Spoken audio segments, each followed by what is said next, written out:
Hello everybody, welcome to Deluxe Collectibles, and today we're going to be going over some LEGO Ninjago fun facts that I was able to come across, and these are thanks to Ninja Whip on their Twitter and Instagram as well. I'll be sure to link both of those down below, because they got their hands on the LEGO Ninjago character encyclopedia that is releasing this year, and luckily they posted some photos of it, and there's some really interesting facts from some of these that I wanted to cover in a video, because I thought some of you might be interested to hear some more things about the lore of Ninjago, stuff that we might have not seen on screen and stuff that could be coming in the future. So I thought it could be fun to cover this in a video. So without further ado, let's get straight into it with the first fun fact. Alright, so the first fun fact that we have here is going to be related to actually the island, the newest thing releasing for Ninjago, of course, and this one here shows the golems right here, and it says, as well as dragons and keepers, the island is also home to living stone statues known as the stone golems, created by the first Spinjitzu master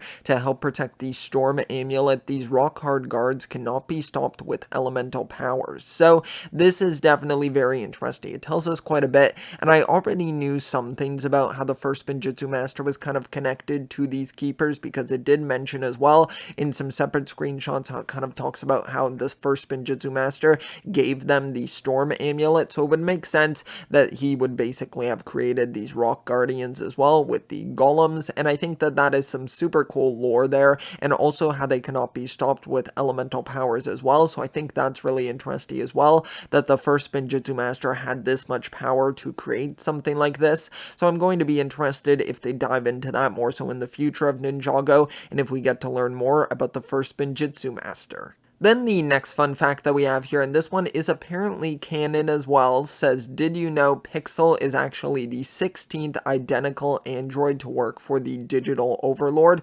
15 other Pixels came before her. So this is definitely really interesting here, and of course this is something that we would have never really known from just watching the show, so it's very interesting that they even mentioned this in the encyclopedia. So apparently it is canon, as is written here by Ninja Whip. So I'm not sure if it is. I assume it is, I guess, because it is within the encyclopedia here, but who knows how correct this information is. Of course, they could just be making things up as well, but I do find it really interesting that Pixel was the 16th identical android to work for the Overlord, so very interesting there, and really interesting how there were 15 other versions, and I'd be curious if they all just looked the same, if it was just like printing out the same version, or if there was kind of like a gradual evolution for Pixel's design and kind of her personality and everything going into this final version that we got of the 16th version. So definitely really interesting there, and I'm curious to hear your thoughts on that fun fact.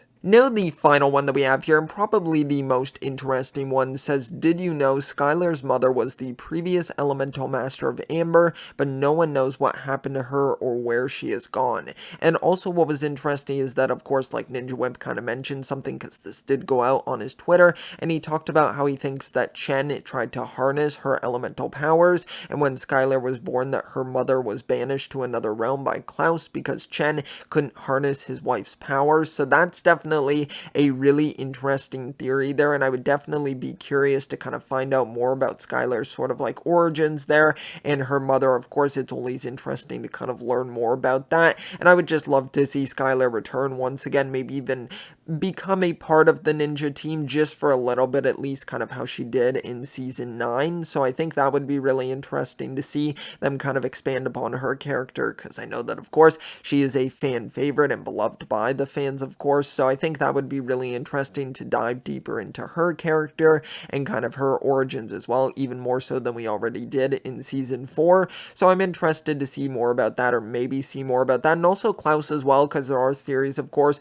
of Klaus kind of returning in the series, so I think that would be interesting to see as well. So I'm very curious for the future of this and how this could kind of wind up tying in. And it also mentions, I actually just noticed this while I was saying that, is right above it says the symbol represents represents the number 6, and could Skylor become the 6th ninja? So that is definitely very interesting that they're kind of proposing something like that, and also kind of weird that they're proposing the 6th ninja, because technically we do have 6 ninja already, because we have Kai, Jay, Zane, Cole, and Lloyd, and then we have Nia as well. So we technically already have 6 ninjas, so it's a little bit weird that they're numbering her as number 6 when it would actually be the 7th ninja. So I'm not sure what's up with that, and it just kind of shows you the validity of this information from the encyclopedia, but you can tell that's just something that they just randomly wrote there, just kind of proposing a fun sort of theory there. But it would technically be the 7th ninja, but still an interesting thing to sort of propose. But that's all I have to say about Skylor.